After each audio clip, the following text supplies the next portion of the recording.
Come one, come all, and welcome to the last in our landmark build spotlight series. I'm Toby, David's over there, we're from the MCSpotlights, and we're here to give all the build creators in this video a 7-day beta key and an awesome in-game item, the jump boosting lunar anklet.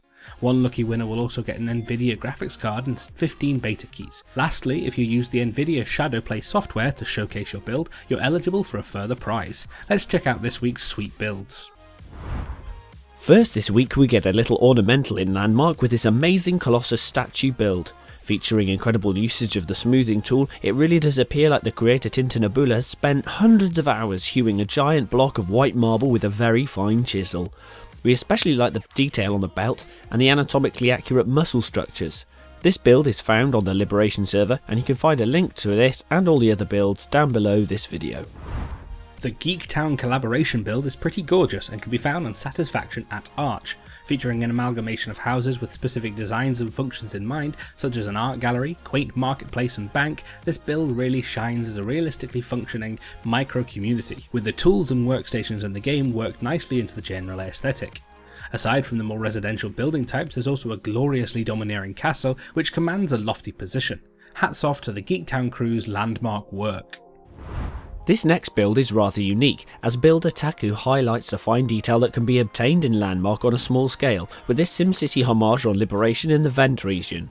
Taking up only one plot, there's an awful lot crammed in, with skyscrapers towering above the miniature roads and parks.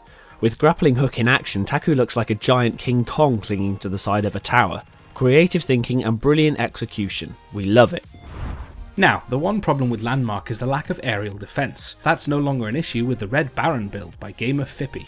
He's recreated Baron von Richthofen's famous triplane from World War I. The famous Fighting Flyers plane is meticulously built on the Satisfaction server, with room in the cockpit for a pilot and even little Spandau machine guns. At last our skies are safe.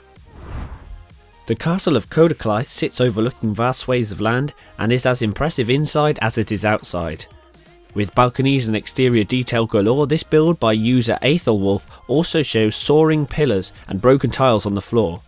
It's found on the Liberation server, and Aethelwolf has called for RPers to use his build for their RPing. If you're interested, let him know.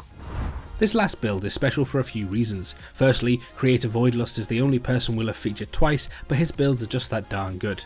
His incredibly detailed trailer park is stunning on all accounts, from the UFO hovering over the caravan to the bathtub full of backyard plants. It's an off-kill to look at just what you can create in this game, and proves that builds don't have to be huge or looming to be great. Once again, our hats are off to you, Voidlust. Well, we've reached the end of our video and the end of this series. Huge thanks to everyone who submitted and shown their builds, and we hope you've all enjoyed seeing the great stuff we've spotlighted. If you have, subscribe to the Cursed Entertainment channel for all sorts of gaming news, and follow us both on Twitter to laugh at our dismal lives. Thanks for watching, and stay cool.